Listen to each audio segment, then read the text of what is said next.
Two plane mirrors are inclined to each other such that a ray of light incident on the first mirror M1 and parallel to second mirror M2 is finally reflected from the second mirror M2 parallel to first mirror M1.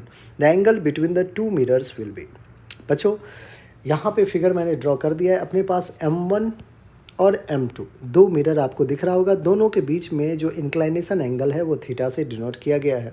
एक रे जो आपको दिख रहा होगा M1 पे first ray यहाँ पे इंसिडेंट कर रहा है जो कि M2 के पैरेलल है. ठीक है, बहुत बढ़िया. अगर बच्चों मैं ये कहता हूँ कि ये रे अगर पैरेलल है किसके, मिरर M2 के, तो मिरर M2 का ये जो बेस दिख रहा है आपको, ये और ये पैरेलल है, तो ये अगर थीटा है तो बच्चों ये भी क्या हो जाना चाहिए, थीटा हो जाना चाहिए. मानते हैं आप?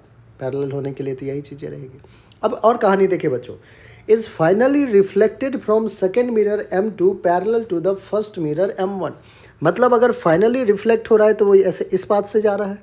तो अगर ये रे जो कह रहा है M1 के पैरेलल है, तो अगर ये एंगल बच्चों थीटा है तो क्या ये भी एंगल क्या हो जाएगा, थीटा हो जाएगा. बच्चों ग्लांस एंगल में अगर ये थीटा हो जाएगा तो क्या ये भी एंगल थीटा हो जाएगा. ध्यान समझिएगा, अगर ये थीटा है तो आपको ग्लांस एंगल का कॉन्सेप्ट पता है, ये भी एंगल थीटा हो जाएगा. तो बच्चों हमसे क्या पूछा गया है, the angle between the two mirrors. हमें ये एंगल फाइंड आउट करने को कहा गया है. आपको ये एक ट्राइंगल दिख रहा होगा बच्चों, इसको मैं नेमिंग कर देता हूँ ABC. ट्राइंगल ABC में, in triangle ABC theta plus theta तीनों एंगल क्या है, थीटा है. वो कितना होना चाहिए, सम ऑफ एंगल्स 180 डिग्री. तो 3 थीटा कितना हो जाना चाहिए, 180 डिग्री. तो बच्चों थीटा क्या हो जाना चाहिए, 180 degree by 3, that is 60 degree. 60 degree बच्चों आपका बिल्कुल करेक्ट आंसर है, जो कि हमारा बी ऑप्शन है, और बी ही हमारा क्या है, बिल्कुल करेक्ट आंसर है. तो बच्चों सबसे सिंपल तरीका था जो आपको डिनोट कर, मतलब मैं इसमें समझाने की कोशिश किया हूँ. ठीक है. अब आइए बच्चों एक बार ग्लांस एंगल की कहानी मैं आपको बता दूँ. सपोज कीजिए आपके पास एक मिरर है, एक रे इंसिडेंट किया. ठीक है. तो ये नॉर्मल के साथ जो एंगल बना रहा है उसको एंगल ऑफ इंसिडेंस, और जो रिफ्लेक्टेड रे नॉर्मल के साथ एंगल बना है उसको एंगल ऑफ रिफ्लेक्शन कहते हैं. तो मिरर सरफेस के साथ जो इंसिडेंस रे बनाता है उसको ग्लांस एंगल कहते हैं. तो this is glance angle of incidence, this is glance angle of reflection.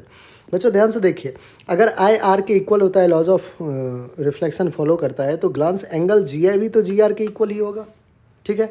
अगर मैं इसे 45 लिखूँ तो ये भी 45 हो जाएगा, ये भी 45 है तो ये भी 45 हो जाएगा. आई कहानी समझ में? तो इसलिए जो है बच्चों आप ग्लांस एंगल का यूज़ कीजिए. बस पैरेलल का कॉन्सेप्ट यूज़ किया मैंने. थीटा थीटा थीटा 3.5 3 थीटा बन गया. 3 थीटा बनते ही एंगल आपका 60 डिग्री आ गया. आई होप बच्चों बहुत ही सिंपल वे में आपको जो है ये कहानी समझ में आ गई होगी. ठीक है.